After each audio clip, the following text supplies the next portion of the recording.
तो हेलो दोस्तों, स्वागत है आपका फिर से एक और नए अमेजिंग इन्फॉर्मेटिव वीडियो में।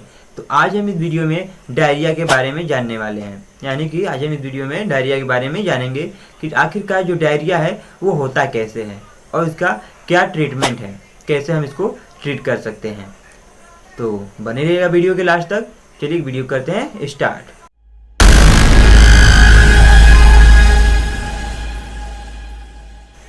तो दोस्तों, जो डायरिया है वो खाने पीने की गड़बड़ी के कारण भी होता है। जो डायरिया है वो खाने पीने की कमी के कारण होता है। जब खाना हमारे बॉडी में अच्छे तरीके से नहीं पच पाता है तो उस केस में जो फूड है हमारा वाटर के साथ मिलकर मोशन के थ्रू बाहर निकलता है, जिसको हम डायरिया कहते हैं। जो डायरिया है वो डिफरेंट टाइप्स के हो सकते हैं, जैसे कि viral infection, bacterial infection, side effect of antibiotics यानी कि ज़्यादा एंटीबायोटिक्स दवाओं को लेने से, ओवर ईटिंग ज़्यादा खाने से, कंटामिनेटेड फूड और वाटर खाने पीने से यानी कि कंटामिनेटेड जो गंदे दूषित चीज़ें हैं उनको खाने पीने से, low absorption of water by intestine यानी कि इंटेस्टाइन द्वारा जो हमारी आते हैं उनके द्वारा वाटर का लो ऑब्जॉर्प्शन होने के कारण, लीवर डिजीज किसी भी प्रकार के लीवर डिजीज होने के कारण, एक्सेसिव लैक्सेटिव या तो ज़्यादा लैक्सेटिव लेने के कारण, जैसे कि कभी कभी कॉन्स्टिपेशन होता है तो उस केस में डॉक्टर लैक्सेटिव प्रीफर करते हैं। अगर ज़्यादा लैक्सेटिव हम ले लेते हैं तो उस केस में भी डायरिया कॉज हो सकता है। ये सारे डायरिया के सिम्टम्स यानी कि किस कारण से डायरिया हो सकता है। अगर अब हम बात करें इसके सिम्टम्स के बारे में कि क्या क्या सिम्टम्स हैं, लक्षण क्या होते हैं, sign and symptom.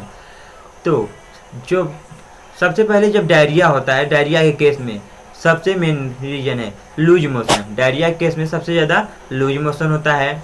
Stomach pain, हमारा जो पेट है वो मरोड़ के साथ दर्द होने लगता है। पेट भारीपन में यानी कि पेट में भारीपन लगता है, पेट भारी भारी सा लगता है। नौजिया, उल्टी जैसा लगता है, घबराहट होता है या बार बार उल्टी जैसा होता है या उल्टी होता है। डिहाइड्रेशन, जो हमारी बॉडी है वो डिहाइड्रेट हो जाती है, जो हमारी बॉडी से वाटर हैं वो कम होने लगते हैं। टायर्डनेस, थकान होने लगता है। कमजोरी, चक्कर, लो ब्लड प्रेशर, ये सारे डायरिया के साइन एंड सिम्टम्स हैं। यानी कि loose motion, stomach pain, nausea, vomiting, dehydration, tiredness, थकान, कमजोरी और लो ब्लड प्रेशर, ये सारे डायरिया के साइन एंड सिम्टम्स हैं। अगर ऐसी प्रॉब्लम्स हैं तो आप समझ सकते हैं कि आप डायरिया से ग्रस्त हो चुके हैं।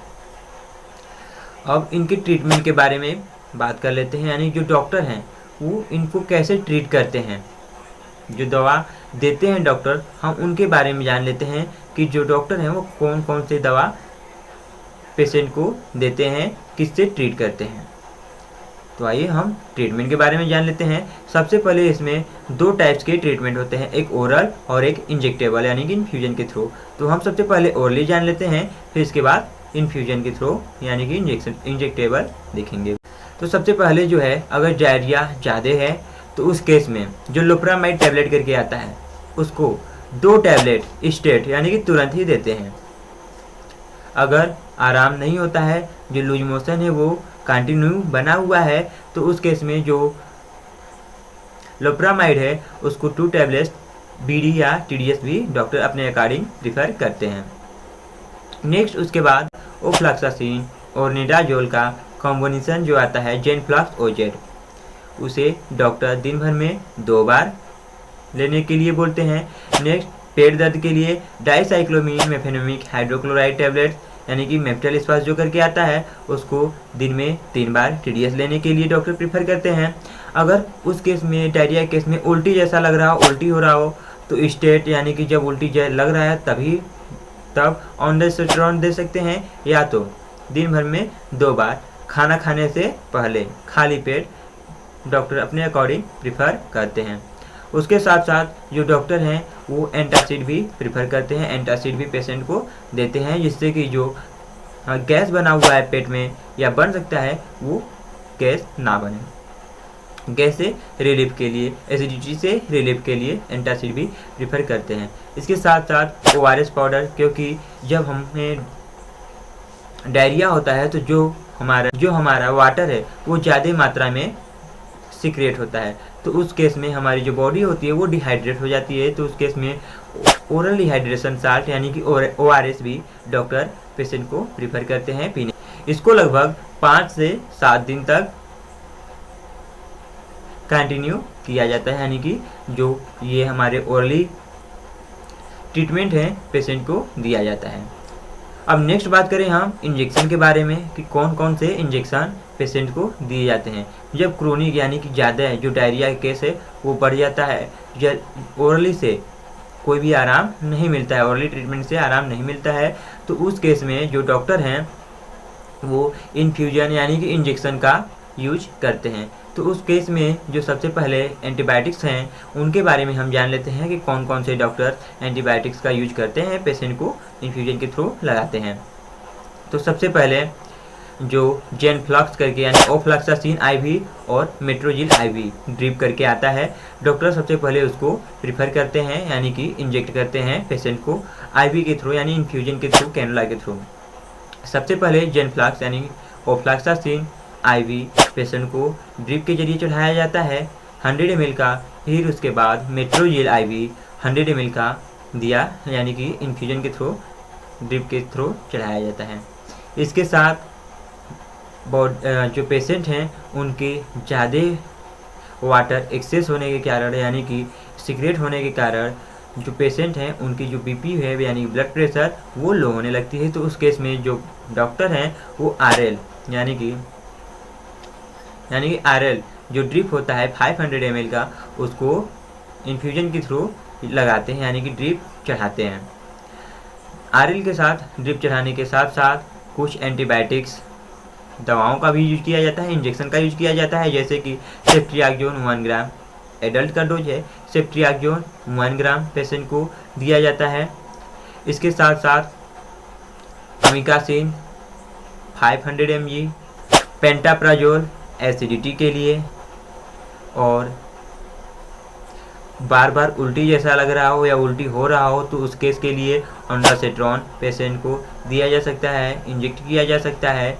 पेट में दर्द हो ज़्यादा तेज तो उस केस में जो डाइसाइक्लोमिन यानी कि मेप्टल स्पास करके हमारा जो इंजेक्शन आता है उसको पेशेंट को दिया जाता है, यानी कि इंजेक्ट किया जाता है।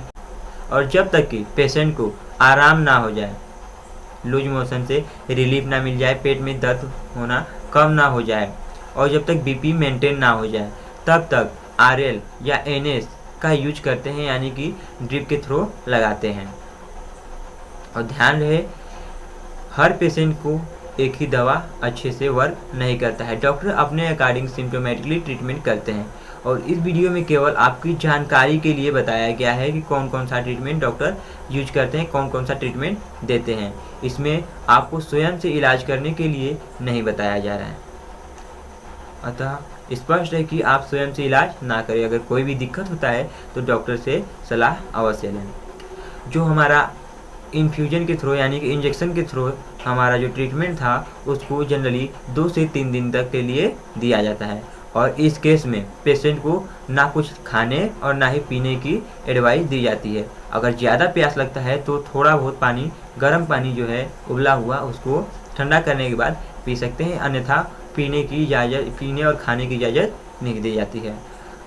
जब रिलीफ मिल जाता है, इन्फ्यूजन यानी कि जो हमारा इंजेक्शन है वो बंद हो जाते हैं, तो जनरली 2 से 3 दिन के लिए नॉर्मल खाना यानी कि सादा भोजन लेने के लिए कहा जाता है। इस केस में जनरली खिचड़ी खाने के लिए पेशेंट को प्रीफर किया जाता है। खिचड़ी नॉर्मल यानी जो सादा भोजन है उसको करें, जिससे कि पेशेंट को जल्दी रिलीफ मिलेगा। और गर्म पानी पिए, पानी गर्म करने के बाद ठंडा कर लें, यानी पानी उबाल कर ठंडा कर ले, फिर उसी को बार बार पीते रहें जब जब प्यास लगे। तो ये कुछ ट्रीटमेंट थे, उपाय थे डायरिया को ट्रीट करने के लिए। अगर वीडियो अच्छा लगा हो तो चैनल को सब्सक्राइब और वीडियो को लाइक अवश्य कर लें, ताकि और कोई भी वीडियो जब हम अपलोड करें तो मिस ना हो। वीडियो देखने के लिए बहुत बहुत धन्यवाद। मिलते हैं नेक्स्ट वीडियो में नेक्स्ट टॉपिक पर। तब तक के लिए जय हिंद, जय भारत।